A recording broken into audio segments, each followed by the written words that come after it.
Hello guys, welcome to the fiction series. Today we are gonna see, what if Robin fall in love with femNaru? If you want more awesome fan fiction like this, don't forget to hit that subscribe button. So without wasting any time, let's get into the video. Prologue. 14 hours after the sealing of the Kyuubi. Sarutobi Hiruzen sat behind his new old desk, tobacco fumes wafting from his pipe. It had been years since he smoked. Tsunade ever the medic had always hated his habit, even if regular treatments of healing chakra kept his lungs healthy. His excuse had always been that the tobacco helped relieve the stress of his duties. Not one to give up, she had made him promise he would give it up when he retired. Though Tsunade herself might have forgotten, he had kept that promise.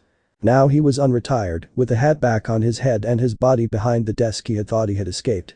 This was not good. Power is meant to be passed down the generations as time passed. For the old to replace the young is a sign of trouble. True enough, Konoha was in trouble. Disaster had been averted, but their victory over the Kyuubi was the very definition of pyrrhic. Another battle like this and they would be ruined. If they had not been the dominate power before the Kyuubi, they would be crippled as it was. They needed to show strength, lest the other Kages smell blood in the water. So now he had been confirmed as acting Hokage, until the crisis lessened to a degree to formally select a ruler for the village. Sadly, it looked increasingly like he would be restored as leader of the village. He was tempted to shake his head at the tragedy of it all. It should not be like this. He had once pondered which of his students would be the best suited for the mantle of Hokage, and now he was at a loss to find a successor at all. There were those who aspired to the mantle. Uchiha Fugaku had been very bold in his bid. The man was ambitious, as was typical for the strongest of Konoha's shinobi clans.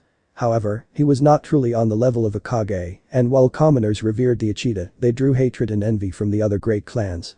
Also, the Uchiha held too much power as it stood. No single branch is the greater than the tree. He did not trust Fugaku to put the interests of the village before his clan. The Ashi Hyuga had also more discreetly been proposed as a candidate by his father. The heir to the Hyuga was perhaps a better choice. He seemed to have been shaped into an embodiment of that clan's values for good or ill. The rigid conservatism left something to be desired, but his loyalty to the village was certain.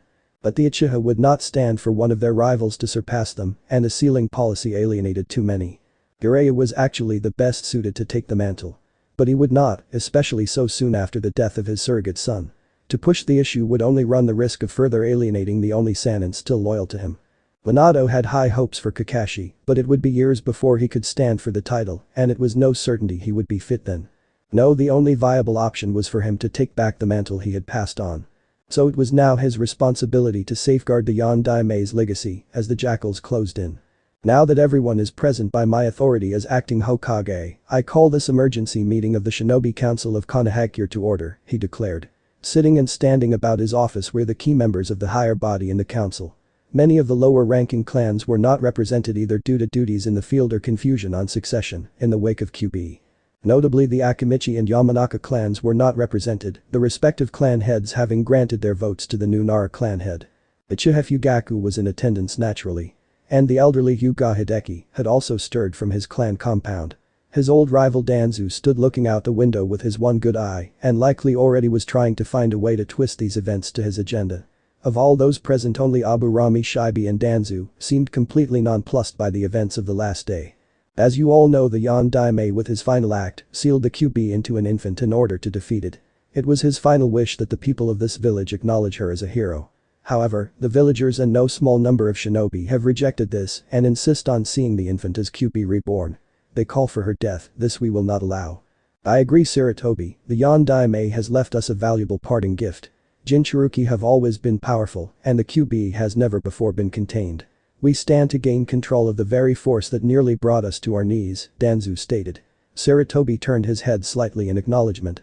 He doubted and Danzu would agree on anything else regarding the child. His return to power was in small part in order to keep the Warhawk in check. In politics, shinobi politics and especially, uncertain allies and moral grays were the norm. Troublesome, people are really stupid enough to not being able to tell the difference between a cup and the water in the cup. The young Nara groaned. The young man seemed to holding up under the mantle of leadership the same as most Nara.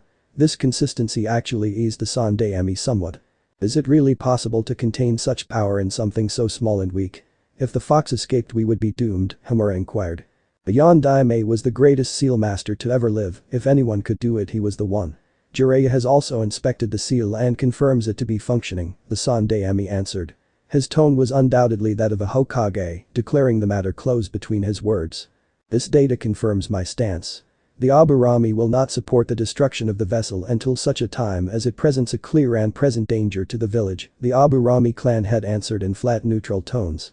The newly elevated Inyazuka Alpha did not offer an opinion for or against. His shifting posture indicated indecision. That clan had always been more suited for fighting and the field than politicking. I will not contradict the professional opinion of two geniuses on their craft. The Hyuga clan will oppose any motion for terminating the container until it poses a threat to the village, Hyuga Hideki answered. The old shinobi chose his words with care, beyond that he was unreadable.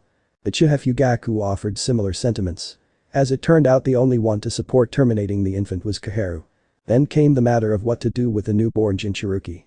There was no unity to be found on this matter. Fugaku had asserted that the Uchiha should receive custody of the container. As the most powerful clan, they were twice overqualified. They could train the container to be a deadly and loyal shinobi of the leaf, already possessing the strongest force to act as instructors. By virtue of that same strength, he claimed they would be able to quickly close the matter if the container weakened or became a threat. No one supported this measure. Uchiha ambition had long made them an object of distrust. To have them gain more power was to invite disaster. Hideki presented his clan as a more reserved and stable option. Their sealing school would add to the late Yondaime's work and ensure control over the container indefinitely. It was his better proposal, to be sure. His argument held more logic than the Uchiha boasts of strength. The Uchiha opposed seeing this move rightly as a power play by their current rivals. Nor could the Sandaime allow the child proclaimed a hero by his successor to become a slave to the Hyuga. He tolerated their seal slavery because of the balance of power, but he would not let them become a nuisance on par with the Uchiha. The Inyazuka and the Nara were not interested. The pack was not likely to be accepting of someone bonded to the demon that had slain the former Alpha and so many others. The Nara called it troublesome that clan politics had been brought into the matter. He did not elaborate, amounting to a refusal. The Akamichi and Yamanaka clans not being represented were passed over. Anzu proposed that such a potent weapon would be best wielded by the state alone.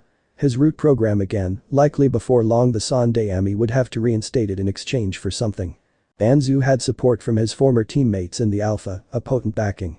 But even though his title was only acting, the village was still not a democracy. It was even true. And while any other time they would pounce on such a proclamation to denounce Jiraiya, at this stage the Toad Sannin was indispensable. Surprisingly, the Aburami Shibi offered his clan services in the matter of the container. He believed that regardless of their decision, the populace would demonize the container and those close to it by association. The Aburami already held a semi-pariah status and thus, unlike other clans, would not be adversely affected by such a reaction. Furthermore, due to the nature of the clan as living hives, they were ethyless, the most likely group to bear no ill will or adhere to illogical beliefs. The Sandaime was tempted to support this, since it seemed Shibi was actually considering the child's well-being. But for such an adoption to take place, the child would have to become a hive. He considered himself a tolerant man, but he did not think the Yondaime would want such a fate for his child. The others objected on the grounds the process could disrupt the sealing or some such nonsense. So the discussion continued with no one gaining headway and all of them having pressing business to attend to. Solution finally came from the Nara. They signed a binding agreement that the container would be classified as an orphan and not be approached for training until reaching Genin or engagements until achieving Chunin. It was depressing how easy it was to return to the twisting words of legality. The concerned parties left the table, no one getting what they wanted. Departing the office himself a short time later, Sarutobi regretted that he had not been able to bring the Yondaime's legacy under the protection of his clan. But it would have been seen as a political maneuver, and at this time he needed to ensure the Hokage hat was safe from the Uchiha and other claimants. Moving with speed stunning for a man his age, even as a shinobi, he made his way through the village. Though the village itself had been spared damage, the signs of war were all too apparent in the people. The air was thick with an electricity of anger and restlessness. He knew all too well who would stand to be on the receiving end of the coming storms. His destination was a hidden chamber within the Anbu headquarters.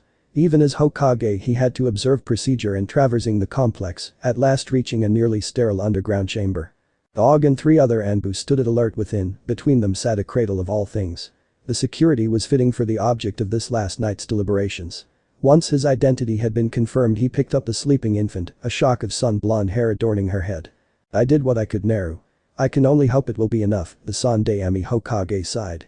The girl slept on, blissfully unaware of the future unfolding before her.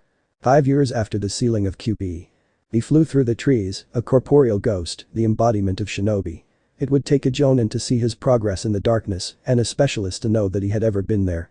Thus, unobserved by nature, the shinobi made his way to the land of decisions before his final destination of consequence. Decisions, they are never easy, and shinobi in particular can find them cumbersome. Shinobi are meant to be tools, living weapons whose purpose is to act as the extension of their master's will.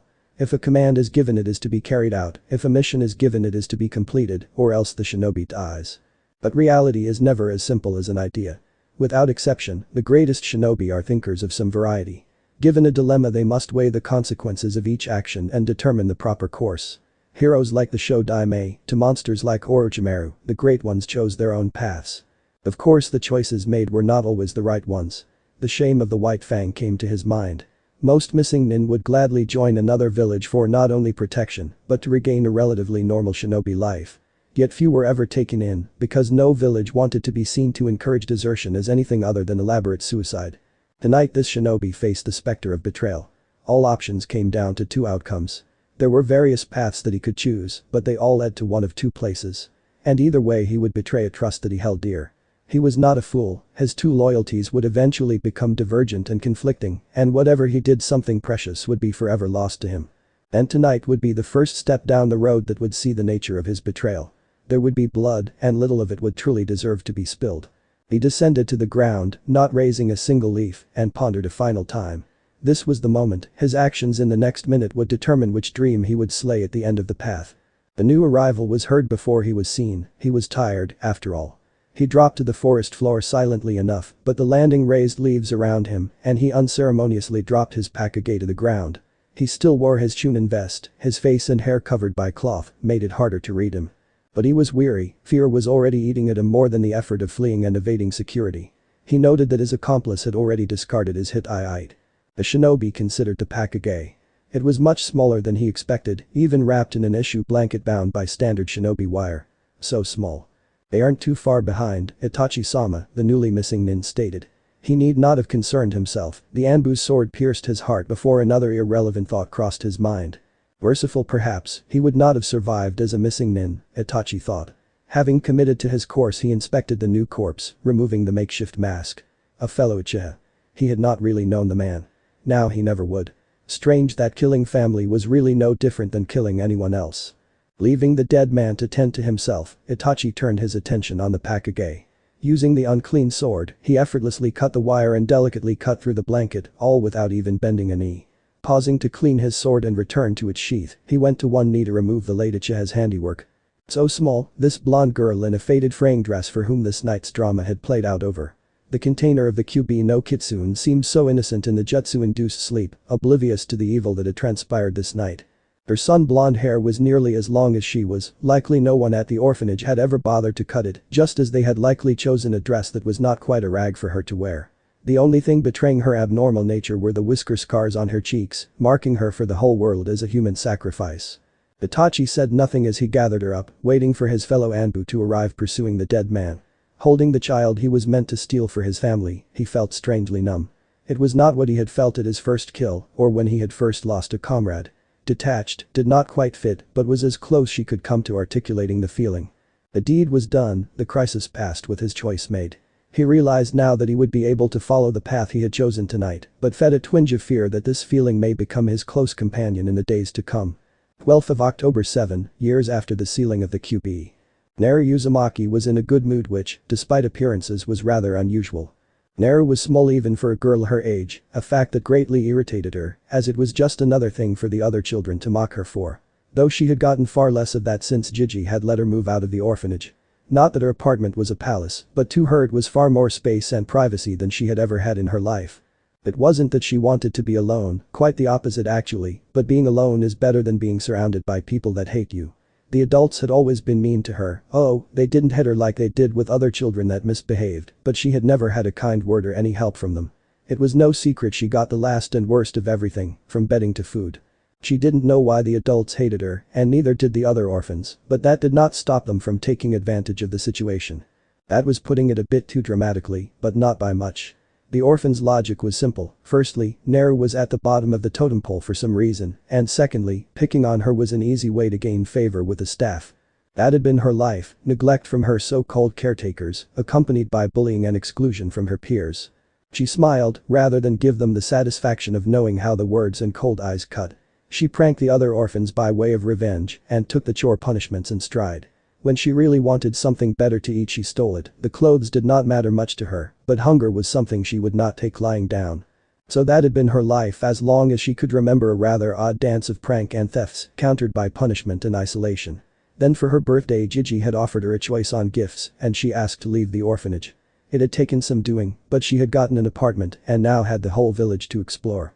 Though her wardrobe would not tell you, she felt her life had greatly improved. As to why today was particularly good. The weather was great, she had a stomach full of ramen and her second favorite birthday present. Naru loved her birthdays. Even back at the orphanage her birthdays had a special day she got to spend with Gigi in the tower where she watched the. He used to give her dresses, but this year he had fully wised up and given her a kunai all her own. Granted, it was a training kunai, blunted to the point where it was hardly a lethal weapon so much as a blunt object. But to the 7-year-old girl it was the greatest weapon ever and her key to saving the Hokages living and dead from the likes of the Snake Sannin and the evil Madara. She had learned those names by listening to the stories the caretakers told the other children.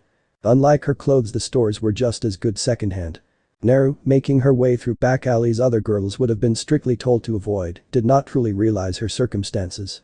Such as the fact that she spent her birthdays with the Hokage because that was the day someone was most likely to seek vengeance on her for deeds she had not committed. Or the fact that her caretakers would have either killed her or kept her locked in a closet her whole life had they not known shinobi observed the orphanage to ensure the letter if not spirit of the Hokage's will was observed. Nor did she know about the cook that had tried to poison her, only to be easily apprehended and sentenced to 20 years in prison for breaking a decree of the village ruler.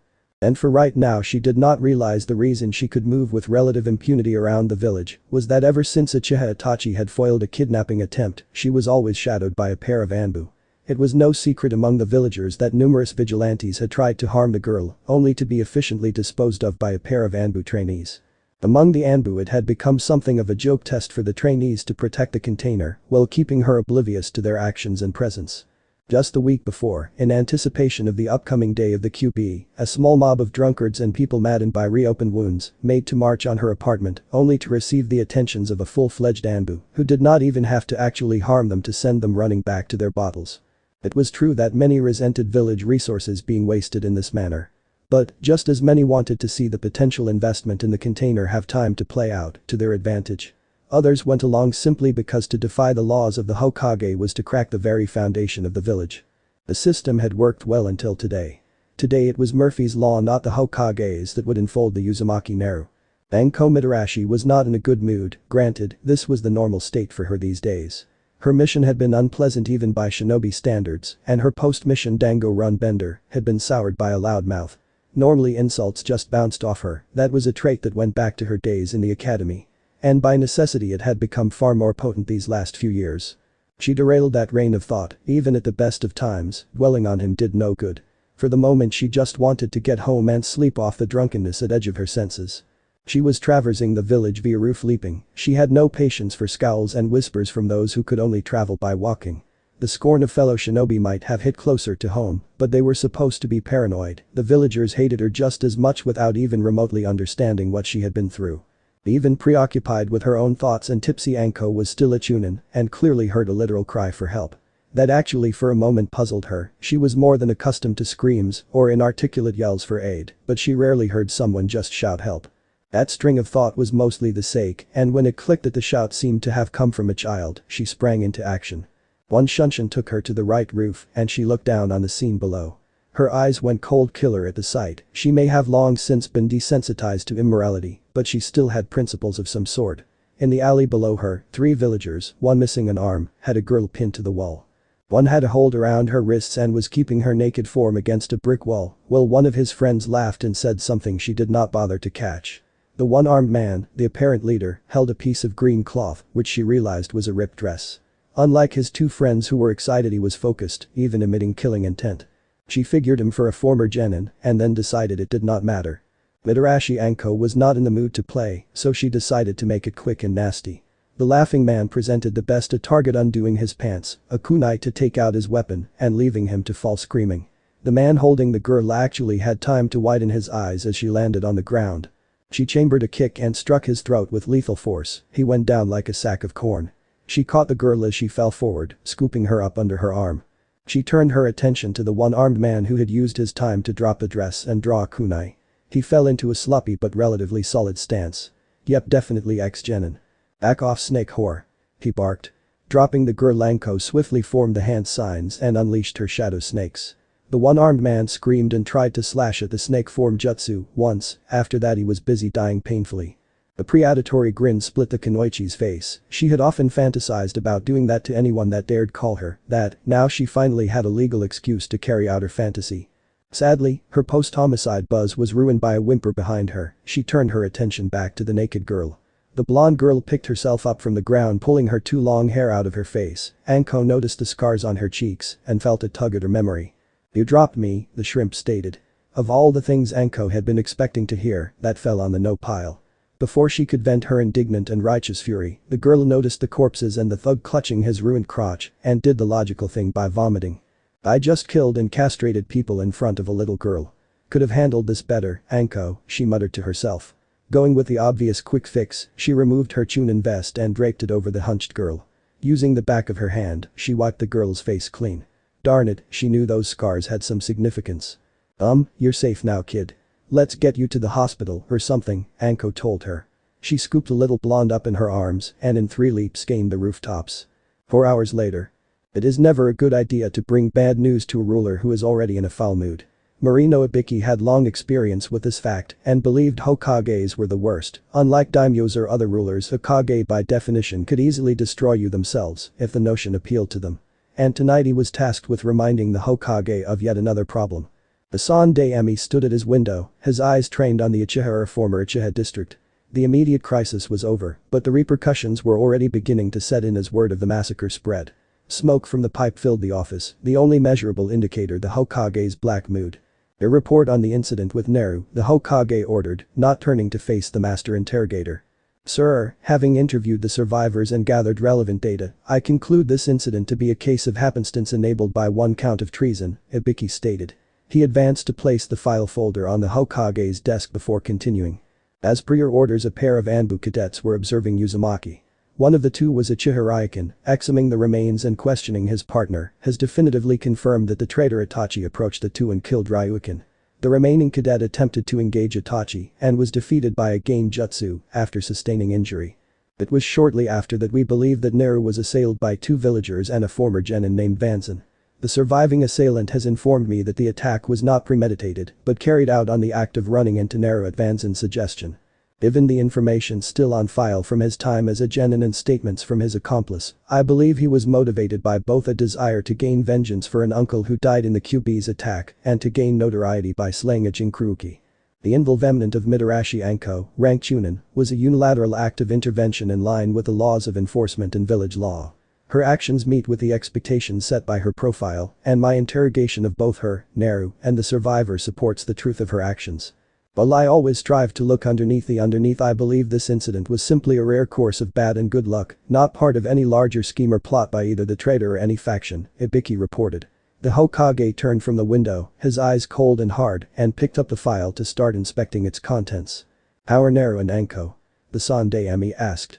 "The girl is in her normal tower room resting. I do not believe she fully grasps what almost happened, and that blunts the damage. However, it would be foolish to think there will be no repercussions. Anko is in a waiting room and wishes to release to her home. I recommend that course," Ibiki answered. He had no desire to hold the chunin in custody, but standing protocol for incidents involving the container required either the council or Hokage's approval to release prisoners. "Send Anko home, inform her she will receive C-rank payment for her actions. As for the survivor, dispose of him. That will be all," the Hokage ordered. Opening a drawer, he withdrew the filled-out document authorizing an execution and handed it to the head of TID. Marino Ibiki silently accepted the command and the document before leaving to carry out his orders. Now alone, Suratibi Hiruzen let out a sigh. October was starting to appear a cursed month. The Uchiha massacre represented the second greatest disaster in decades, and the true nature of it was something most failed to even realize. Compared to his failure regarding the overly ambitious clan, the incident with Naru was a small thing, but it rankled nonetheless. For a young girl to go that part of the village alone at any time, much less twilight, was foolish in the utmost. But neither he nor anyone else had told her that, he realized. The girl was truly an orphan and had learned most she knew from his visits or stealing knowledge from others' lessons. Come to think of it, he was not certain she was literate. She had been saved tonight by nothing more than luck. Uraia, Minato is spinning in his grave, Hiruzen muttered. Tapping out the spent ash, he refilled his pipe. He had tried to be there for the girl, but there hardly any time to spare between his duties as Hokage and his own clan's problems. His years had not pulled him down yet, but of late he could feel time pressing down on him. This was not supposed to be his time, someone of the current generation should be under the hat deciding the course of the village. The future seemed to grow bleaker with every noteworthy event these last years. For little Naru he could only guess and fear the worst for her future. Flash forward. To quite a long time from when we just were. The state of unconsciousness was quite unlike peace, even in the lack of awareness the darkness had a murky and suspiciously sinister feel. The awakening saw awareness return like a dissolvent poured onto spilled oil, the awareness of pain was the first to come. Even so the crimson spikes of violated nerves were preferable to the former state, as the pain helped burn away the last lethargy clogging her mind. Ino's eye snapped open, only to slam shut as light poured in blinding her. She realized the sun had risen, and in the same second struggled to recall why that fact was so significant.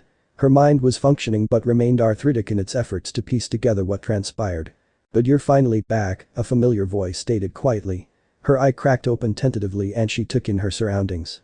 She had been laying down on a gigantic tree branch amidst the greenery, likely to help conceal her body. Shikamaru was leaning against the trunk as always, giving the impression that he would much rather be somewhere else. The special Jonin lit up a cigarette he had apparently been holding and took a drag. "Sakura patched you up, says you should be able to fight, but advises against it. I suggest you take it slowly and head back," the lazy shadow user drawled. Acknowledging this information with a nod, Ino pushed herself up onto her elbows and for the first time saw beyond the greenery, her eye widened in shock. "Shika, what happened?" the Chunin whispered. The lazy shadow manipulator took another drag on his cigar and exhaled the fumes through his nose before answering. "Troublesome," he summed up the night's events in one word. Less than a kilometer away the forest of death came to an abrupt end in a vast crater, smoke still rising into the sky from the burning earth in the caldera. 6 seconds later in dimension 77,777,777 number Apfel. The sinister fortress of evil had seen better days, the usually gothic Japanese castle looked like a war zone. However, in all fairness, it quite recently had been a war zone, so perhaps a lack of decor is to be expected, if not approved. The Dark Lord of Darkness cleaned the blood from his sword with a convenient rag, which was once part of a now dead minion's uniform. The menacingly tall and darkly clad figure was a bit worse for wear as well, but considered himself badass enough to pull off the worn ragged look. Glancing over to the white-clad corpse of his enemy, the hero, he once more confirmed that this time he was in fact dead. Still, he made a note to send his giant anteater to eat the corpse. "You had to be careful, these heroes are like roaches flushed down the toilet, you think they are gone, then they crawl back up while you're using the John and touch your ass. Seriously, that is quite an unpleasant thing to have happen to you." Gathering his shuriken, he returned to his battle-ravaged evil throne room. It was a mess, even the ceiling was wrecked. How do you even wreck the ceiling in a martial arts battle? Not the throne too. How was he supposed to intimidate people with a boarded-up throne room and sitting on a fold-out chair? Anyway, he saw the fight between his loyal left-hand lieutenant and treacherous right-hand lieutenant had, finally, ended. His faithful lieutenant actually looked cool for once, the usually overblown intimidating armor and battle mask rendered less ornate and more effective by the battle damage and broken bits. The traitor kneeled, grasping his side trying to stem a great wound. His black attire, as always, was intimidating an understatement. Though the new white bandana, while appropriate, really clashed with the theme. His trademark hat was also missing. No, wait, it was on the wreck of his throne. How the heck did Grady's hat get on his throne? The DLD proceeded to loom over the traitorous cliché menacingly. "Tell me this before I destroy you, Grady. Tell me why you betrayed our empire of evil after so many years of service, my once faithful ninja cowboy. My former dark master, I was seduced by their dental plan. You betrayed us for your teeth. We are villains, we don't do personal hygiene. We are the gross and gritty kind of masculine," the DLD bellowed indignantly. His voice now had that booming echoing quality that meant something particularly bad was about to be done. "However, in light of aforesaid years of faithful evil service, I shall be merciful. I will behead you and sell your body to the peasants for meat and convert your skull into a candy dish," the DLD declared menacingly. The faithful lieutenant hauled Grady up to his knees for dramatic effect while his master made a show of drawing his sword. Just as he raised his hand to smite the ninja cowboy, a burning hole opened in air roughly at the top of the throne room. Naru screaming and struggling against three red foxtails trying to throttle her fell through the space, only to vanish into another such hole a few centimeters from the floor. What the hell was that? The DLD demanded of nobody in particular. Dark Lord of Darkness, Grady escaped while the Deus Ex Machina distracted us, his loyal lieutenant pointed out. Sure enough, where the traitor had been bleeding only a black cowboy hat now lay. Hefting his sheath, the DLD struck his faithful lieutenant in the crotch by way of stress relief. He massaged his temples as his victim folded up and fell to the floor. Of course he did. I hate Mondays. See who's still alive and clean up this mess. I'm going to go lie down now, the Dark Lord of Darkness sighed. Some days it just didn't seem to pay to be evil. He really hoped the Private Bedchamber of Evil had survived intact, if not he would have to go kill someone. Flash forward. Do quite a long time from just now, not as long a time as last time but still not an insignificant span of time, but not even close to as long as the skip to the ship Pundanir. Titan's Tower. The main room of Titan's Tower, it served so many functions it really had no more fitting name. Raven thought of it as the social room, while Robin viewed it as a command center. Unfortunately both descriptions fit the large room. For the moment the chamber was deserted and illuminated only by the pre-dawn light from the plexiglass wall that dominated the room. On a control panel a series of green lights flashed on accompanied by various electric high notes. Authorized entry had taken place, the heroes had returned home. Though when the doors slid open to allow them entrance to the room, it was clear they did not return triumphant this day.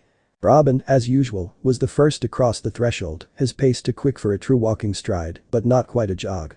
His goal was the computer situated opposite the couch, quickly accessing it he brought up an image in profile. An aura of near-palpable frustration emanated from the boy wonder, likely the reason most of his comrades hung back as they followed him. He did not bother to turn on the room lights, working from the pale illumination provided by the computer screen. Raven was at the forefront, seemingly unperturbed by his mood and falling behind more out of a lack of interest in keeping pace. Cyborg and Beast Boy exchanged glances observing their leader's mood in action, taking seats on the couch as Raven took a spot by Robin observing his work over the shoulder. Starfire entered in pace with Cyborg but was hesitant on what to do. While she desired to comfort Robin, she knew from experience the last thing he wanted when he was like this was to be hugged like Ziltrak. So reluctantly she joined her two comrades on the couch. Robin, having finished updating the profile, turned his attention to the picture. After a minute of Robin staring silently at the unresponsive image, Beast Boy tugged on his own hair and screamed. "Dude, will you stop that? You're acting like you lost your girlfriend or something. Am I wrong or did we just win that fight?" Beast Boy yelled. "Truly Robin, the illegal weapons have been secured and both buyers and sellers captured. Also the Leaf did not escape with all the money she wanted," Starfire added. The alien had floated from her seat to lay a hand on Robin's shoulder, which he brushed off with her last statement. Raven rolled her eyes under her hood. "You should have quit while you were ahead, Starfire," Raven stated. Starfire regarded her friend, puzzled as to when she had been in front of anyone. Robin turned away from the computer to face his team, what they could see of his face said in lines normally reserved for Slade. "We didn't win, not even close. Leaf somehow knew about the deal and got there first. Most of those criminals are in the hospital and 3 men are dead. Leaf remains at large with at least $30,000 in cash. This renegade is piling up bodies in our city and lining her pockets. This makes 3 engagements and 3 losses, she is making us look like fools," Robin answered. "Hey, we would have had her if not for that whole multiplication trick," Beast Boy objected. Thinking he detected a twitch under Robin's mask, Cyborg decided to intervene on BB's behalf. "That's the problem, each time we think we have Leaf she pulls another ace out of her sleeve and gives us the slip. This duplication power makes her a lot more dangerous. Well, we were catching that last clone, the real Leaf got away clean. But Robin man, if not for us she would have gotten over $1 million and maybe even the lasers. And next time her purple ass is going down." Cyborg finished in an exclamation. His declaration of impending victory seemed to lift the spirits in the room, with even Robin seeming a bit less wound up at the vote of confidence. "Well, her sleeves can't hold many more aces," Raven conceded. It was at this point the sun peeked over the cityscape, replacing the poor lighting provided by the screen with cheery morning light. "Ah dudes, I've been up all night, again. This is totally destroying my sleep cycle and mojo. Without my beauty sleep how am I supposed to please my fangirls?" Beast Boy moaned, flailing about on the couch. "Yeah, we should hit the sack before something else happens. We're no good to anyone if we can't keep our eyes open," Cyborg yawned. Rising to his feet he started off to his room for recharging. Starfire made as if to say something to Robin, only to discover he was already exiting the room. Beast Boy for his part had fallen asleep on the couch, mid-flail somehow. Raven shook her head at the antics of her teammates. Sleeping the day away in favor of night did not sound like a bad idea to her. Returning her attention to the computer, she momentarily studied the picture. The figure was clearly female, though covered from head to foot, her eyes being the only thing visible. Her feet were encased in black boots that bizarrely displayed her toes, other than that she wore what Raven could describe as dark purple ninja robes, complete with gloves and a pullover mask. A pair of pouches hung from her belt, and she held one of her signature throwing knives in each hand. The only visible feature was Leaf's eyes, a pair of bright blue eyes with a ring of reddish purple around the iris. Not feeling as obsessive as her leader, Raven closed the window and closed down the computer. Letting thoughts of the renegade vigilante fall from her mind, she set off to her room for meditation and then sleep. Dump City, public restroom, roughly same time. Naru waved her hand, dispersing the smoke that puffed up as a result of the ceiling. Honestly, if Pervy Sage was such a genius, why couldn't he create a smoke-free ceiling scroll, Naru wondered. Stashing the scroll holding her outfit and loot into her purse, Naru rose off the toilet and exited the stall.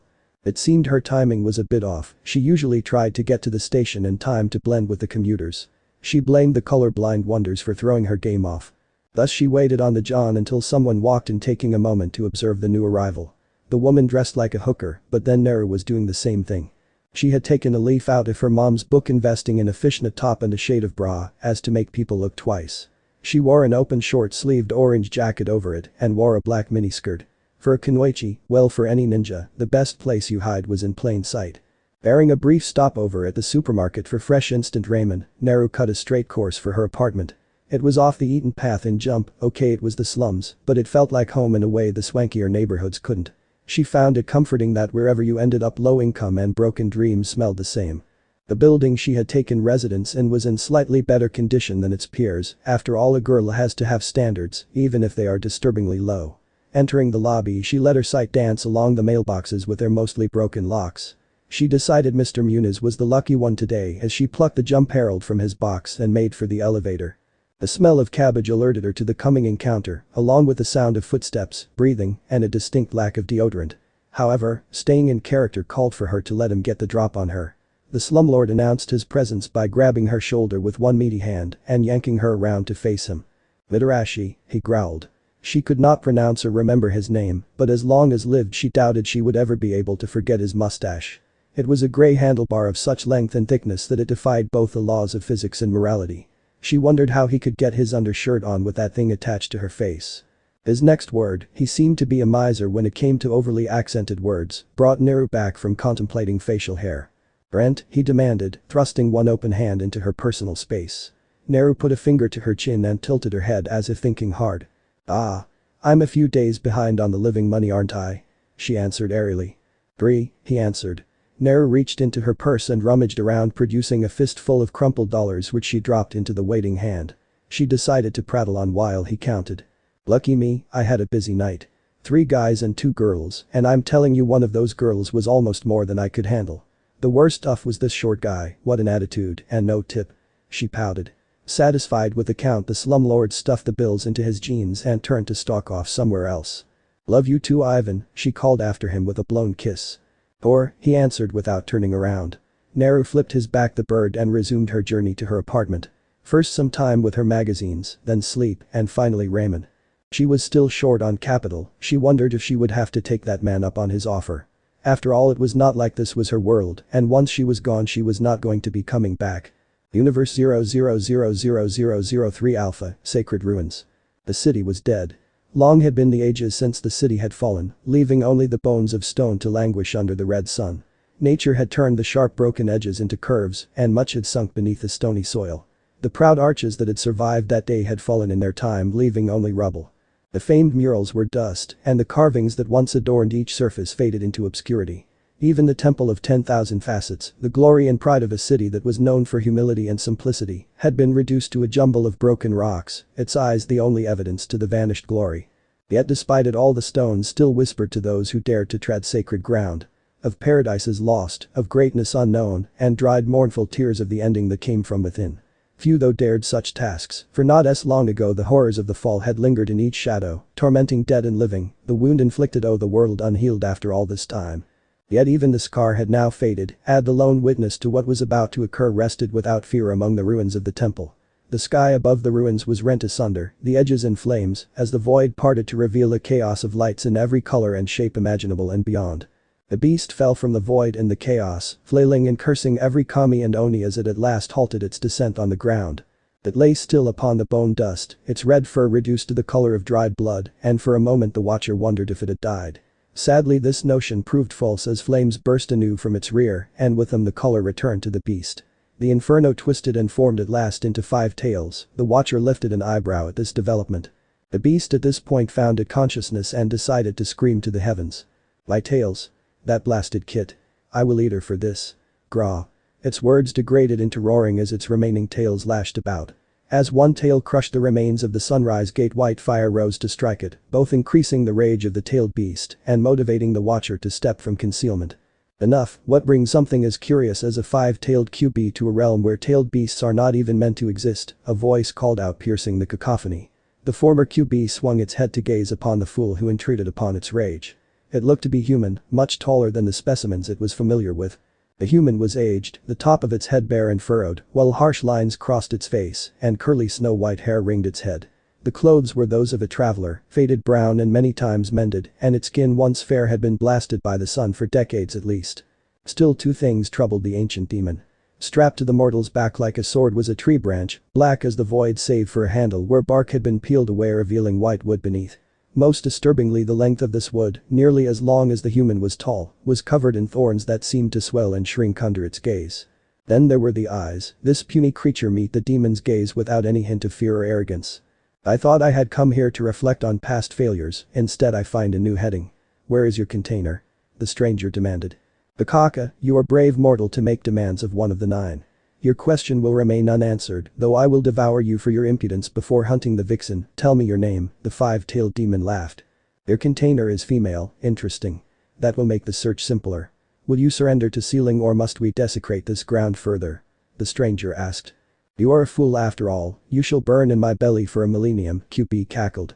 The stranger by response reached back to pull the staff, now revealed to be a crook, free. "So be it. All I have is a pickle jar, I hope you find the odor bearable," he commented, falling into a stance. No alarm sounded, hangover or not, she woke up on schedule without one. Anko Midarashi was no morning person, but the pounding in her head was motivation enough. Rising from her bed, the cool air hit her face, further bringing her senses into focus. It had been years since she had bought proper night clothes, just wearing a comfortable bra and panty to bed. With no great difficulty, she groggily made her way through the cluttered room, sidestepping the trap triggers hidden by the clutter, to her bathroom.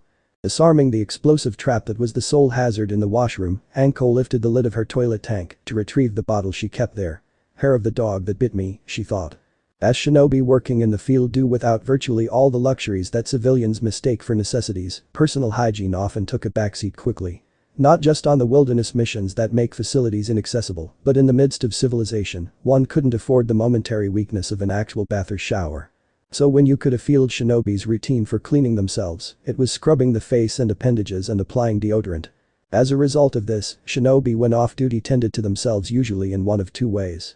They took advantage of being able to actually enjoy the benefits of hot running water and accompanying products, knowing they could end up going without them very quickly. Others, like Anko, uncomfortable with the field set never fully leaving, did it and got it over with. So it was in short order Anko was cleaned, dressed, and on her way to the mission office. While she had no previous business to attend to, she saw herself as past due for some action. Unlike Mido Guy and some other ranking shinobi, she was hardly a workaholic, but quite frankly, other than work, she had little to fill her time. True, there were always missions available, but anything below a B rank did not interest her. Such work might pay her bills, but aboard Anko was not good for clients. For whatever reason, she decided to walk the distance from her flat to the tower, rather than leap the rooftops. Perhaps it was the beautiful day, or possibly the lingering effects of her hangover causing acceleration to not sound appealing. After a few minutes of walking down one of the primary traffic arteries, Anko noticed someone tailing her. She couldn't exactly tell when, but she could figure it out within a few minutes. At one point, someone's attention went from casually observing her movements to a broken but constant surveillance. While keeping her expression disinterested and grumpy, Anko frowned internally. Getting shadowed was nothing new to her. After all, in a village of shinobi, it was pretty much policy to have the shinobi watch shinobi to ensure the Hokage's rule was secure. The policy had been lessened at certain points, but the Uchiha massacre had made it clear why the policy existed in the first place. And, of course, being of suspected loyalty, Anko had come to expect more than her fair share of scrutiny, not that she liked it one bit. But this was wrong. She did not know who was following her, but it sure as hell wasn't a Yomi, and in all hells was not an Anbu, or even a Chunin. She had picked up on the tail far too easily. It could have been someone wanting to know she was being watched, but this just felt sloppy. Alright then, I'm being stalked by someone who only has a bare idea of what they are doing. A villager then. Bastards always did have it in for me. What he thinks he can catch me at something a shinobi couldn't. Or is he just looking at me? I'm being stalked by a pervert. Well, Mr. Happy, meet misplaced aggression. Anko declared under her breath. As she turned onto a side street, Anko vanished from sight, replacing herself with a bunshin. Time to school a pervert in the reasons one never makes a kunoichi the object of their attention. Naru grinned at the easy hiding spot as she leaned around the corner enough for one eye to track the purple-haired woman. She had spotted her earlier and decided to investigate. Clearly, her shinobi skills were improving, as the woman had no idea. The false sense of pride was quite ruined as Naru was yanked up into the air with one tug to her shirt collar. Naru squealed with indignation, kicking at the air while grabbing for the hand that was holding her aloft. "Do I know you, brat?" a gruff female voice demanded. Grabbing onto the arm holding her, Naru was able to turn herself around and found herself face to face with the purple-haired woman. Anko had not meant the question to be taken seriously, mainly because the answer did not interest her. However, recognition flared as she saw the marks on the girl's cheeks. "I'm Uzumaki Naru, put me down, crazy lady." The girl yelled her response in Anko's face. Anko's face split in a grin as she released her grip, letting Naru fall to the pavement on her rump. "Ow. Would you do that?" Naru demanded, rubbing her sore bottom. "Just granting your request, brat. Why are you following me?" Anko countered. "You saved me from those guys," Naru stated, crossing her arms. "And?" Anko left the question hanging. "Usually it's the masked man that helps me," Naru continued while tilting her head to the side. "If you're trying to thank me, then why are you stalking me?" Anko asked while her eyebrow twitched. "I'm practicing my mad shinobi skills," Naru chirped, grinning broadly. A grin that turned into a scowl as Anko burst into laughter. "Skills? Brat, never mind that you're too young to even make the academy, but I have meat drunks with more stealth. You'd think with how small you are you could pass under the radar with ease," Anko chuckled. "I'm not small," Naru screeched. Her anger was replaced with pain and confusion as Anko bopped her on the head with her foot, leaving the limb resting on the girl's scalp. "I have to disagree since you can easily be stepped on like a little bug," Anko grinned sadistically as the blonde grabbed her ankle, trying vainly to push the foot off her head. "Get your stinky feet off me, crazy lady," Naru screamed. "Stop calling me crazy. And who are you calling smelly? When was the last time you even bathed?" Anko retorted, grinding her foot on the greasy locks. The snake mister sweat dropped as the blonde actually stopped her struggles in order to assume a thinking position in response to a rhetorical question. "The day before yesterday," Naru answered confidently. "Really? Guess I'll have to wash the sandal," Anko grinned. Lifting her foot free suddenly and Naru once more fell to the ground. "Crazy lady. Stop knocking me down," Naru demanded, red in the face. "You're the one who can't stay on your own 2 feet, klutz," Anko commented, walking away. "Well, at least I'm not crazy," Naru called at her, receding back. Anko stopped, growling under her breath. She did not turn around. "Brat, this has stopped being fun. Call me crazy one more time." Anko left the threat hanging in the air. "Or what, crazy lady?" Naru challenged, placing her hands on her hips. A short time later. The observing Anbu was a bit confused as to what action to take. The situation really did not fall into the guidelines for intervention, but he supposed he should do something. Deciding a minimalist approach might be for the best, he let a single shuriken fly, severing the rope attaching Naru to the tree. But the squeal of the girl fell the few centimeters that kept her off the ground, landing amidst the clumps of grass she had vainly torn up with her free hands.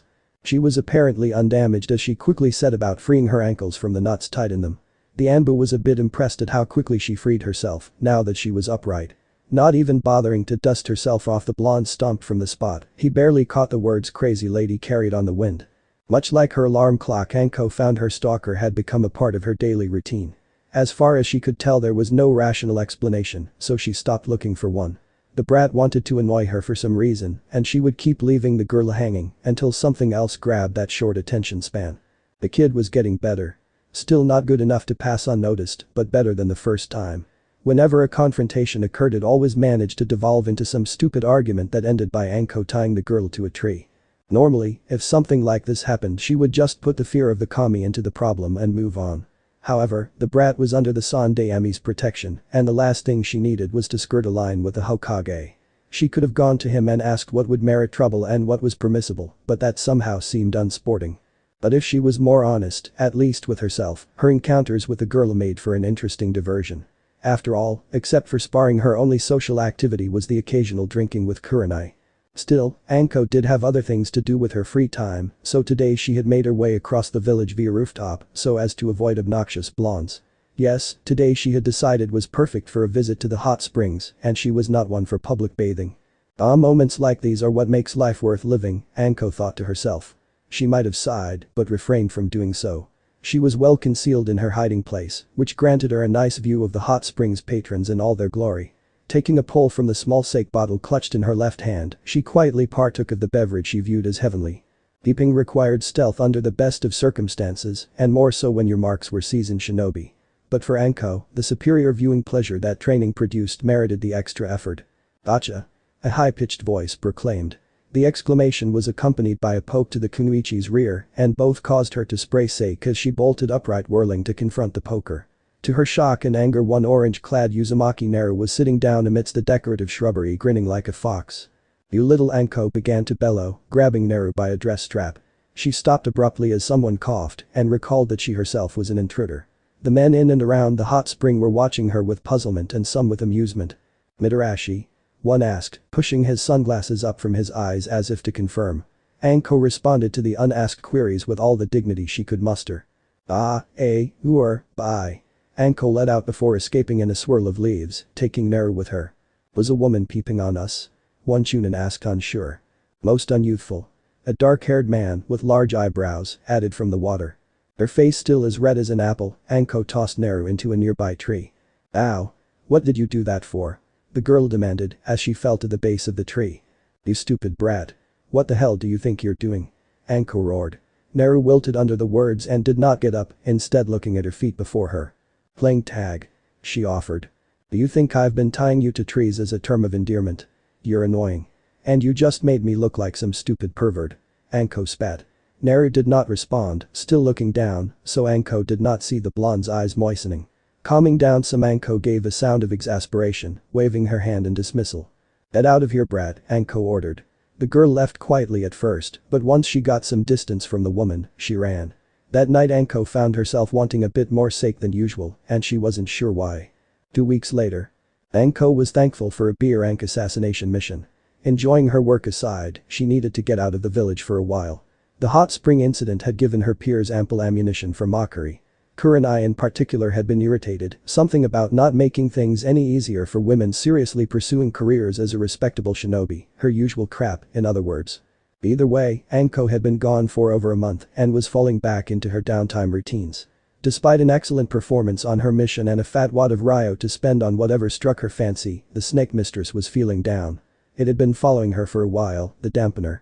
She really didn't know what else to call it. Her education outside of job-related fields was not exactly sterling. Before the mission she assumed it was due to losing what remained of her reputation, though she had now decided to hell with the thing. Let people think what they want, a thought that would have been nobler if not for the fact that in this case it was correct. The solution actually came to her when she was walking to her favorite dango place. Here she was, walking in broad daylight, and no one was tailing her. "Shit," Anko stated to the street at large. A civilian woman cast a kunoichi a dirty look for such language in public. Mitarashi. Anko, the snake mistress, cast-off apprentice of the Sanin trader, felt guilty for yelling at a brat.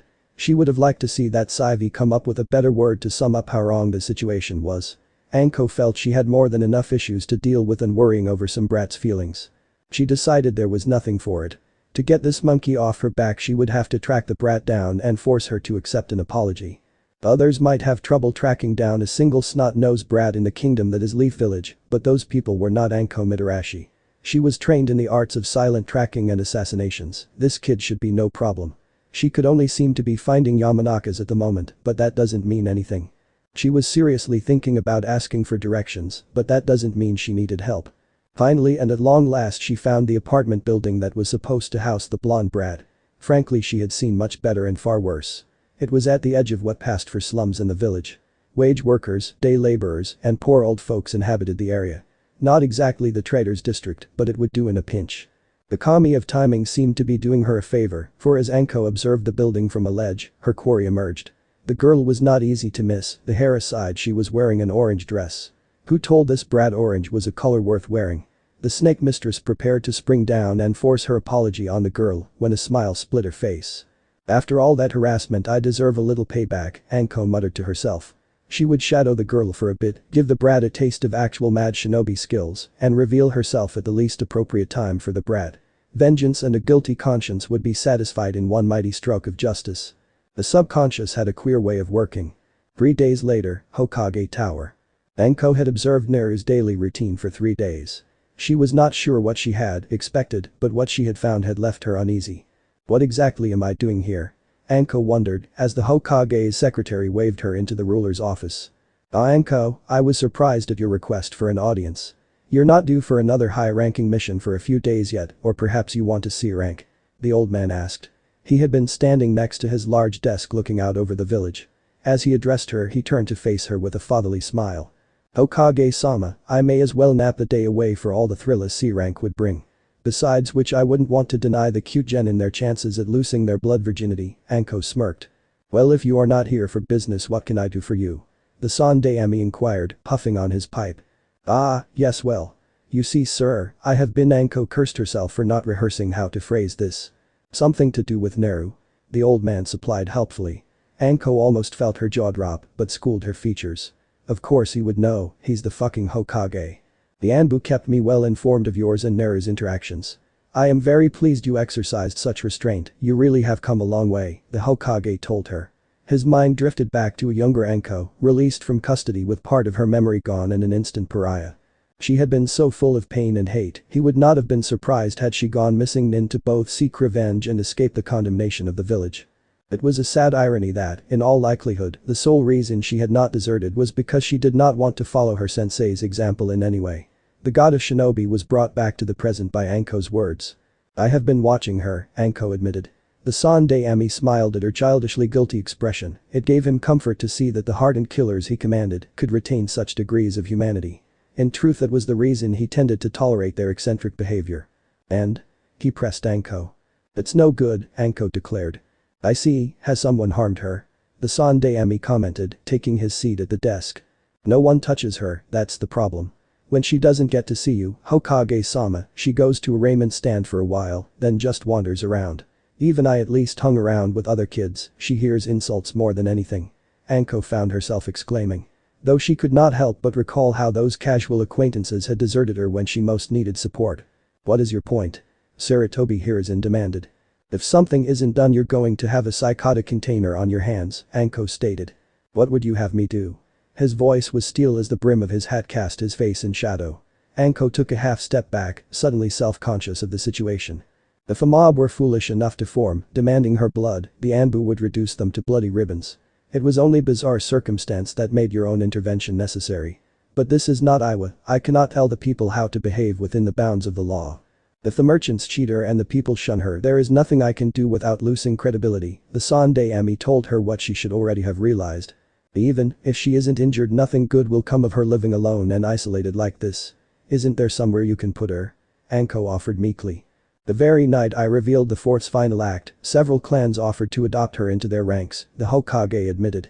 He turned to looked out the window, his usually high shoulders seemed to droop a bit. But in the end her adoption would have been a matter of politics. The Uchiha and Hyuga seeing her as a means to increase their power and most holding a similar motivation to some degree. And there were those who believed she should be put to death. Anzo actually requested her being raised in his root program, Sarutobi elaborated. Anko winced at that last one, she had encountered the one-eyed elder's agents, he seemed to take the Nidame's worldview too far by a couple of kilometers. Others, like the Aburami, seemed sincere, but in the end politics prevailed. As Hokage, my duty is to protect the leaf, and that includes maintaining internal stability. The Uchiha-Hyuga rivalry made the situation worse back then, and now the Hyuga would see any other clan taking her in as a challenge to their dominance. He bowed his head, still facing the window. The civilians are out of the question. Their fear is strengthened by ignorance. They view Naru as the Kyuubi reborn, and treat her as such. Many times civilian families have inquired about adopting her, only to prove hostile under investigation. Even with those who are not malicious, I doubt any of them could provide the security she would need growing up amongst such a hostile community. As for shinobi, outside the clans in all this time only one shinobi has offered to adopt her and proven pure in his intentions. However, I denied his request, Sarutobi finalized. Anyone I know? Anko asked. She frowned at this information. It was hard to believe that any sincere applicant would not have been an improvement. It was Mito guy, the Hokage answered. Who? Oh, that eyebrow guy that yells about youth. What was wrong with him? Anko inquired. Trying to recall what she could about the man, she remembered he liked green and she thought she had once seen him carrying a boulder on his back. Searching her memory, she did not catch the Sandeami's murmured initial response, something about green monsters and not I am sorry what? Anko queried, bringing her attention back to the present. Ah, well, you see, in addition to taking many missions, his style calls for an intense and time-consuming training regimen. As such, he would not really have the time to fill the role of a single father without neglecting his duties. A most regrettable fact, the Hokage affirmed, stroking his beard. So, that is the best you can do? Anko sighed. The elder shinobi looked at her with understanding and world-weary eyes. Ruling is not like completing a mission, often it is impossible to tell if you have succeeded or failed, Sarutobi told her. The snake mistress excused herself shortly after, thanking him for his time. She departed less spirited than she arrived. The Hokage would reflect on the meeting for some time as he returned to his paperwork. Naru sat on the roof of her apartment building, legs dangling over the end of the ledge. The sun was setting and she liked to watch the twilight play out. Across the village, there were many spots she liked to watch from, allowing different views of the city, though she had yet to find anything that she could call the best spot. Anyone who knew her would comment on how at this time she was uncharacteristically quiet and focused. Hey brat, Anko greeted, crouching directly behind Naru. To say the girl was surprised would be an understatement. Anko couldn't help but grin as the tiny blonde literally popped up in surprise. As the girl's new footing was a bit off, she flailed wildly to keep from falling until Anko seized her orange shirt backwards and kept her from harm's way, also known as falling on her ass. Not that she stayed down, whirling on the purple-haired woman and meeting her at eye level with a furious gaze. Crazy lady, are you trying to kill me? Naru shrieked. With the words her said, her mind finally seemed to kick in and she deflated. The change caused Anko's own smirk to fade as she remembered why she was here. Naru, Anko caught herself. Naru narrowed her eyes at the second word. Anko had never once used her actual name. They stood there for about a minute, neither saying anything. What? Naru finally demanded. Shut up Brad, I'm trying to apologize for the other day. Anko yelled. Naru took a step back before frowning. You're apologizing? Naru asked, puzzled. Yep, glad that's over, Anko said, rising to her feet. Naru's mouth fell open. Before her expression darkened. Wait a sec, you didn't really apologize. That doesn't count. Naru shook her fist at Anko. Well, since it was half your fault, I only need to make a half-assed apology, so that should be good enough, Anko shrugged. Naru scowled and crossed her arms before looking up at Anko grimly. You suck, she said flatly. Anko roared with laughter at the deadpan declaration and reached over to ruffle the girl's hair. Now, Brad, keep the insults up and I might not buy you dinner, Anko chided. What? Naru squeaked, still trying to push Anko's hand off her head. Have you ever had one of those days? A day in which work, family, or really anything has left you so drained that when you finally reach the sanctuary of your quarters you long only for bed and the rest that will take you away from the exhaustion that permeates your being. Forget food, bathing is not even considered, and even changing out of your current attire is dismissed as something for later. Nay, all that matters is bed plus you. Only for you to discover upon reaching the much coveted piece of furniture has been replaced by a board covered in pointy metal spikes. The expression Naru wore on her face would fit that situation. She stared at her plate as if both enraged by the contents while simultaneously trying to alter reality by sheer force of will to remove aforesaid eatables. I wanted ramen, Naru pouted. Well, you're getting dango, Anko remarked from across the table. Both of them were sitting at a corner table to Anko's favorite dango place, which actually served a number of items. The place was much quieter than one would expect. From the number of patrons present, the musician that thrummed on his stringed instrument reduced the conversation to a mere murmur in the background. Though I suppose it was to be almost expected, this establishment proudly catered to shinobi of the leaf, and loud shinobi were the exception to the rule. Granted, in Kanaho one could confuse that fact with the behavior of a number of its famed shinobi. Either way, most respected the establishment as a calm environment and left their rowdiness to those businesses that were quite receptive of such antics. As it was, Anko was the usual suspect for disturbing the peace, and tonight But the guess she garnered even more attention. "Dango's disgusting," Naru muttered.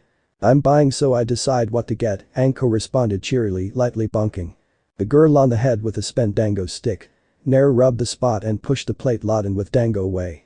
"You're supposed to be apologizing, you should get what I like not what you want," Naru whined. "Well, I never said I was good at apologizing. Now eat, it's a crime too." "Let good Dango sit like that," Anko said through eating another skewer. "No, it's yucky," Naru shook her head. "I'll have you know Dango is a blessing from the kami. I dare you to take one bite and tell me otherwise," Anko scowled. She grinned internally as the little girl picked up a skewer of Dango. The brat struck her as the type who couldn't refuse a dare. The internal grin slipped as Naru bared her teeth and somehow tore a single grain of rice from the ball into her mouth. After making a show of chewing the grain, she stuck out her tongue with a look of disgust. "Oh no you don't. There is no way you even tasted that," Anko yelled, bolting up from her seat as the little girl continued blowing a raspberry at her. "I don't have to taste poop to know it's yucky," Naru stated. A chill descended over the restaurant and Naru quickly realized she had crossed a line. For when dealing with Mitarashi Anko, you could insult her. Precious serpents, desecrate her mother's grave, and even mock her few friends. Most often she would just laugh it off and quietly plot vengeance and forget before doing anything. Dango, though, no one insulted her precious in front of her with impunity. A short time later, Uchi Kurenai was not in the best of moods. Somehow she had acquired Kakashi for evening conversation, and that always irritated her.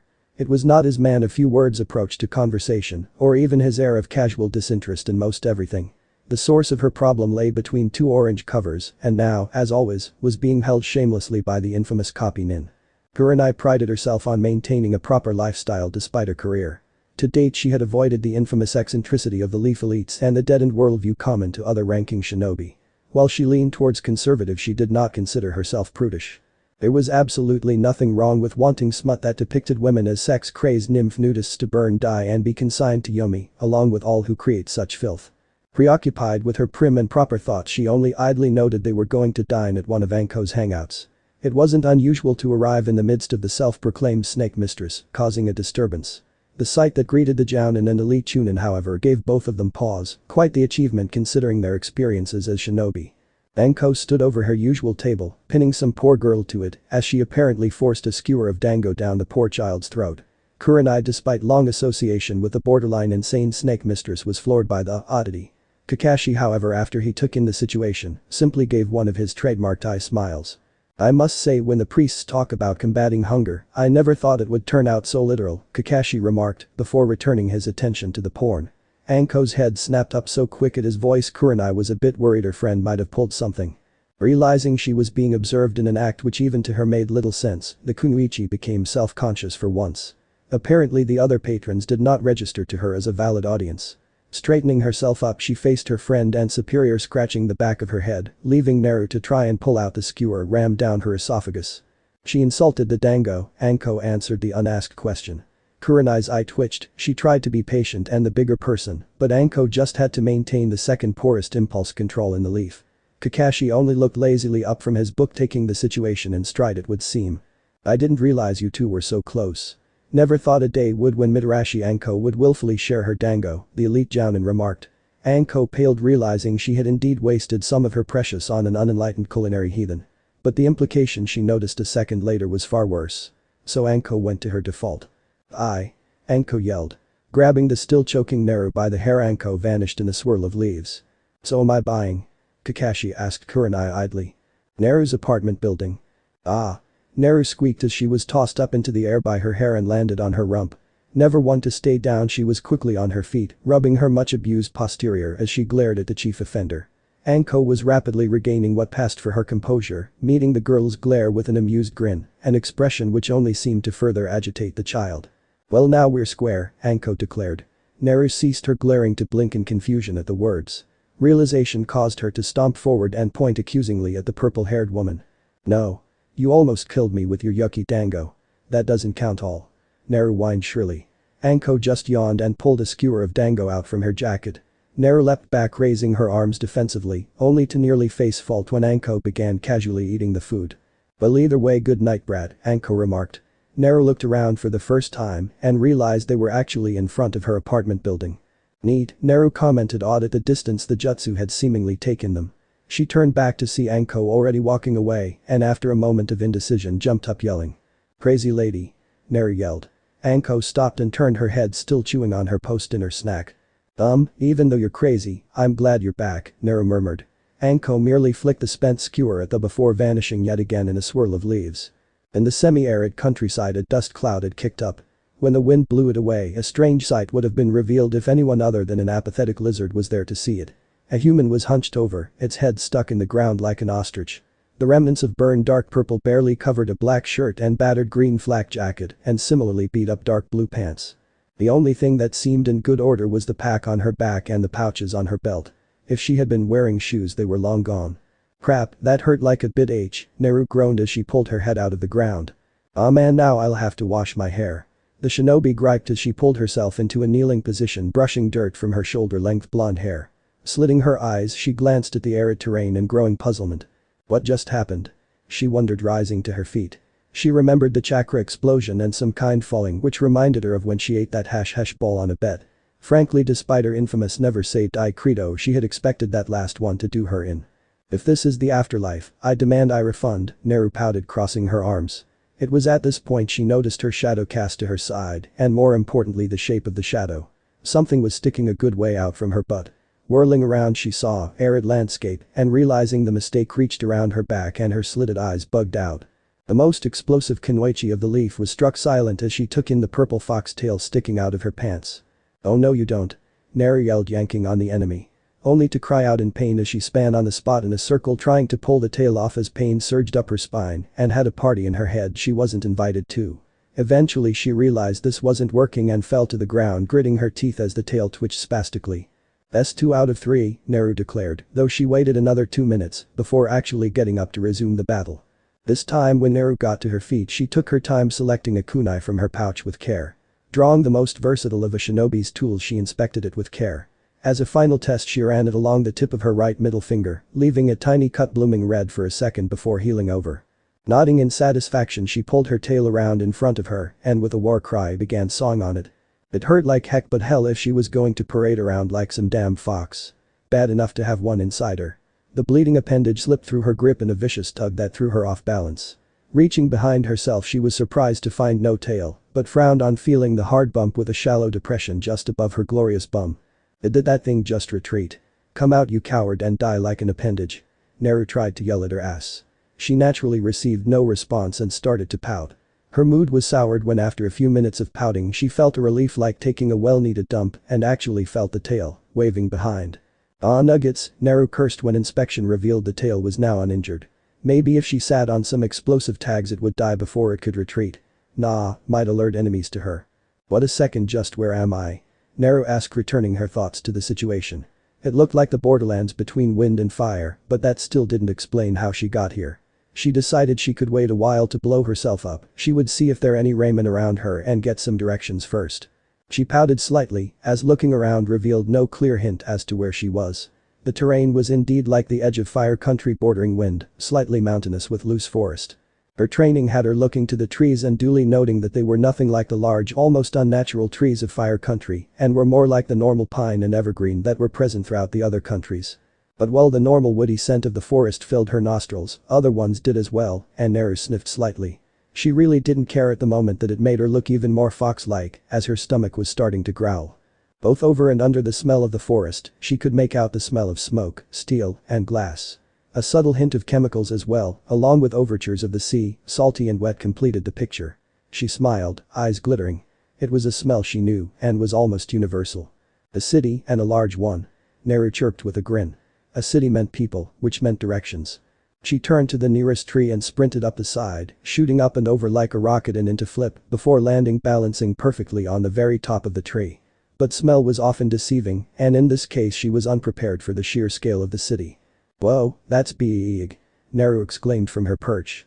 The city in the distance was indeed big, and it was clearly seen lacking the traditional walls for some reason. It sprawled all over the coast of the area, and the buildings seemed to reach into the sky. It actually reminded her of the few ruined cities that scattered the elemental countries.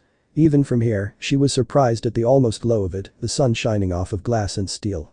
From her best guess, Naru thought she could fit a Konoha or two in there, along with a bit of Suna. Then she heard it. A roaring, grinding sound. It startled Naru for a moment before she recognized it and gave herself a slap. Just a motor, duh. But to Naru, it sounded like a much larger motor than what she was used to, and she looked around to see what was causing it. A motor might mean a boat, which would mean a river of some sorts being nearby. Instead, from her perch, she noticed a long, winding strip of black nearby, with white and yellow lines drawn on it. Quirking her head and blinking, Naru tree hopped over to see. Besides, the sound was coming from that way. Landing and perching on another tree, Naru stared down at the black strip to realize that it was some kind of stone and was pretty much like a road. Unfortunately, the sound of motors she had heard before was gone. Looking both ways, she could see that one way seemed to lead deeper into the mountains and away from the city, while the other revealed to head towards, and perhaps into the city. All she did was smile. A short time later. Naru had to admit it, but this was a lot bigger when you were actually inside it and not just looking at it. Also, it was a fair bit less pretty and way noisier and more crowded than she thought. But she actually kinda liked it. Large groups of people milled about and moved down raised stone paths as the black rock road stretched through here as well. Except, now she knew what had been making that noise before. She regretted that part. She wrinkled her nose again as the smells burned their way inside.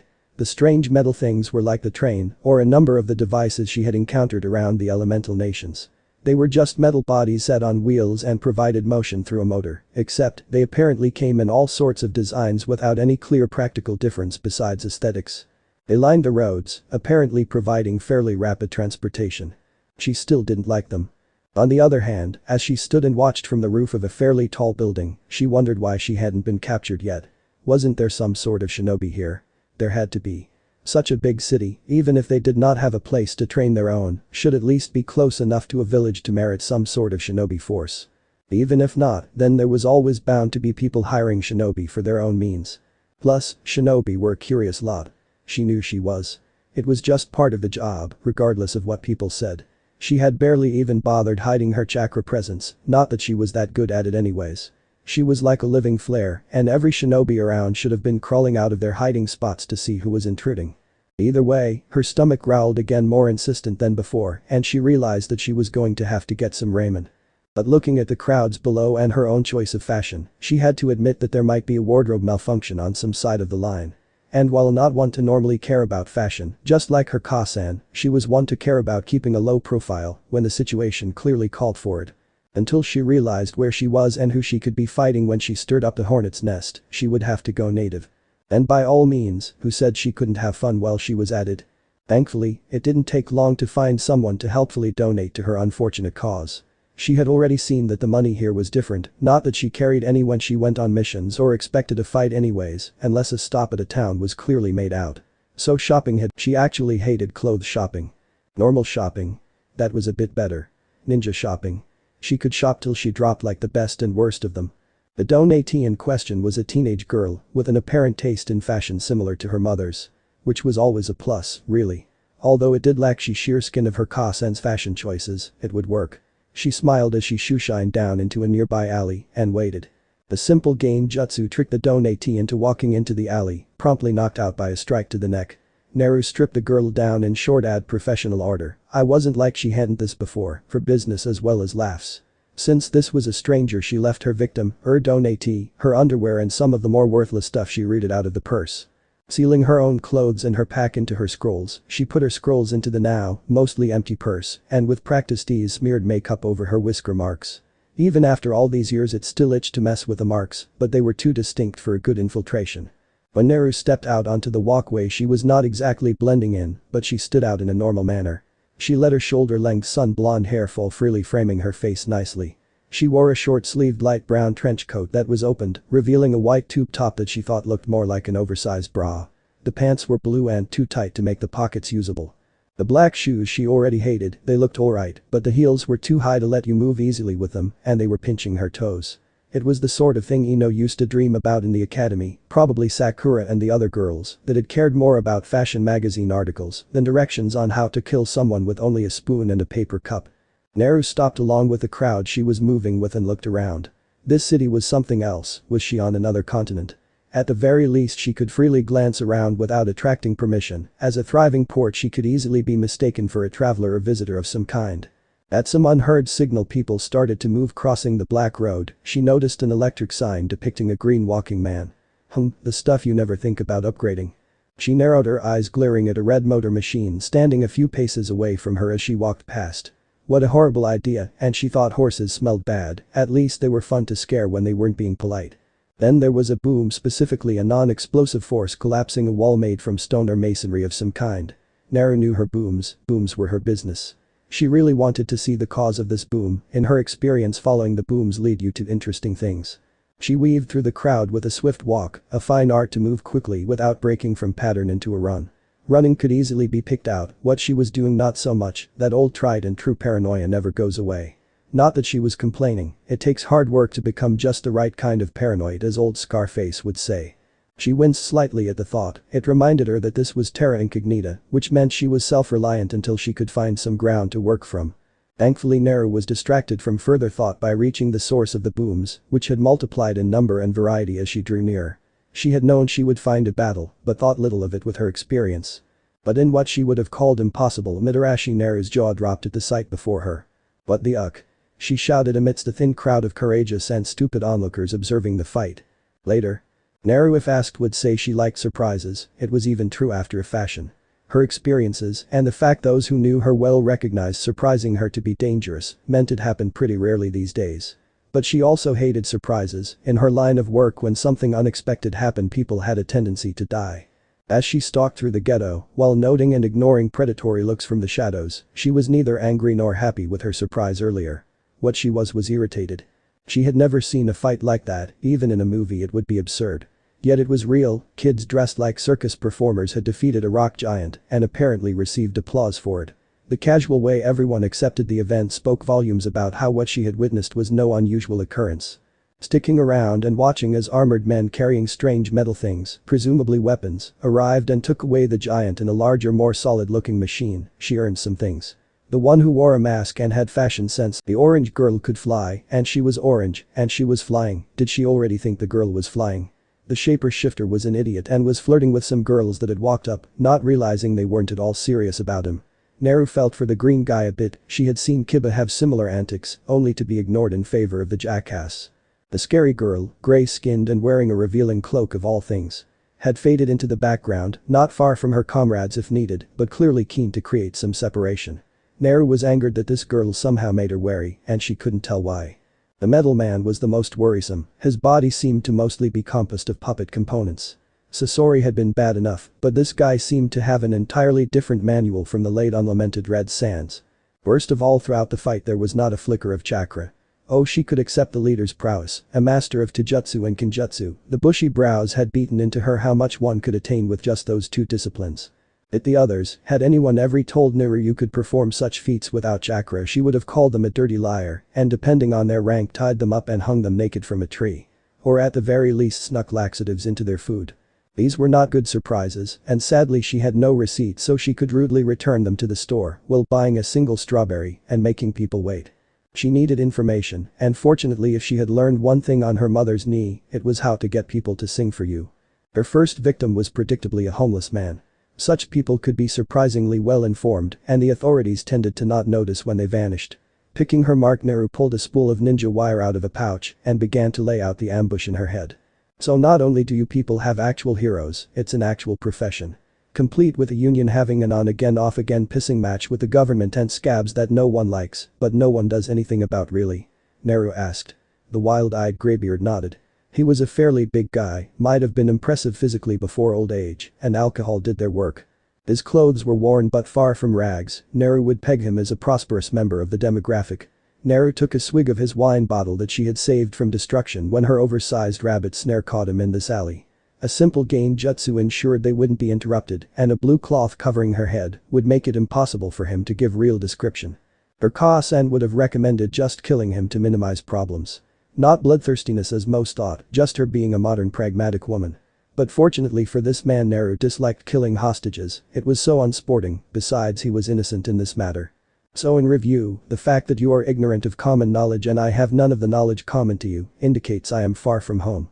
But since you somehow have enough geography to have seen maps of the world, you can safely tell me the elemental nations don't exist, since lying would gain you nothing. I am inclined to believe you. Conclusion, I am very far from home. Which means until I can figure this out I am on my own and need to go deep cover. Not sure what these heroes would make of me, not worth the risk of prison to try and play pal anyway, Naru concluded. With a yank to the ninja wire she released the man who had been dangling in the air, he plopped to the ground with a cry. As he rise and stumbled away Naru called after him. Better not mention this to anyone or I'll wear your skin. She called after him merrily. That was a lie of course, no matter how much she begged no one would teach her that technique. Gathering up her ninja wire Naru out a fist to her hips and nodded to herself at the successful interrogation. Alright now to move up the food chain, a petty criminal or small-time gangster. But I'll need some bait, Oriak no jutsu. Naru cried out forming the hand signs. A cloud of smoke erupted around her and cleared to reveal an older Naru, with a more revealing version of the clothes she had been wearing and longer wavier blonde hair with purple highlights. Upping her new expanded bosom Naru frowned at the heft. They're still not Hokage class, but the Wonder Twins should be up to the task, Naru decided before strutting out of the dispersing gain jutsu tasking another drag from the bottle in the brown paper bag. At this point she didn't notice the purple fox tail waving seductively in her wake. At night. Naru was grateful to have found a neighborhood where she could actually read the signs, it gave a nice illusion that she was somewhere remotely familiar. She was back in her true form, well minus the insistent foxtail. It had taken a bit for her to notice that she was attracting looks not solely fueled by lust for her dangerously sexy jutsu. A brief detour to a rooftop and another failed attempt to destroy the appendage had ended with it retreating into her body again. After some practice she found out thinking hostile thoughts toward the tail made the bizarre purple appendage hide.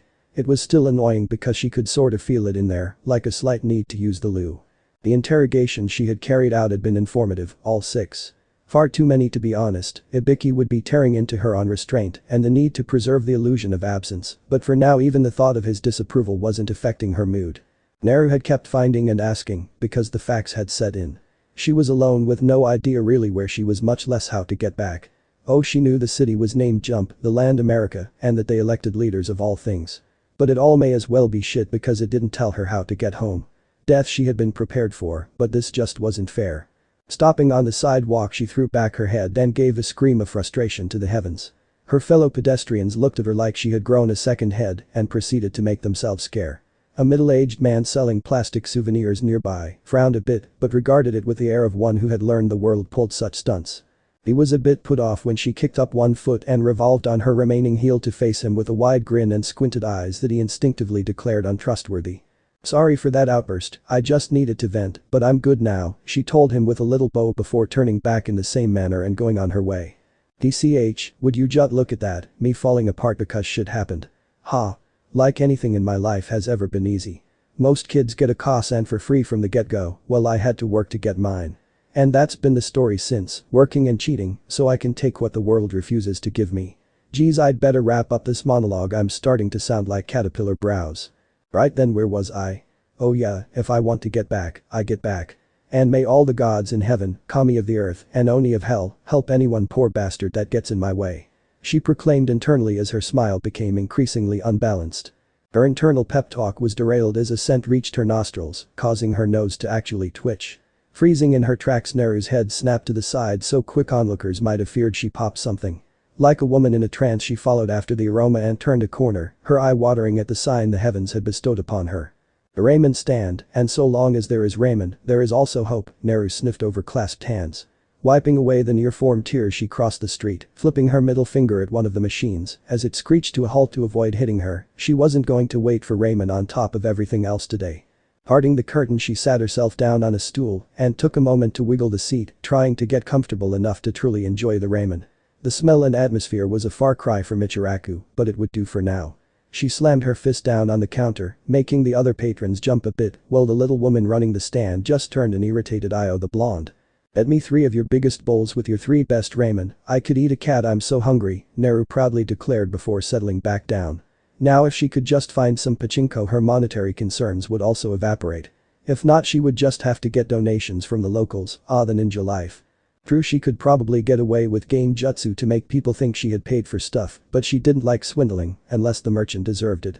Naru was in trouble. She had known this for some time now, but seeing no way to deal with the problem had shunted it off to the side.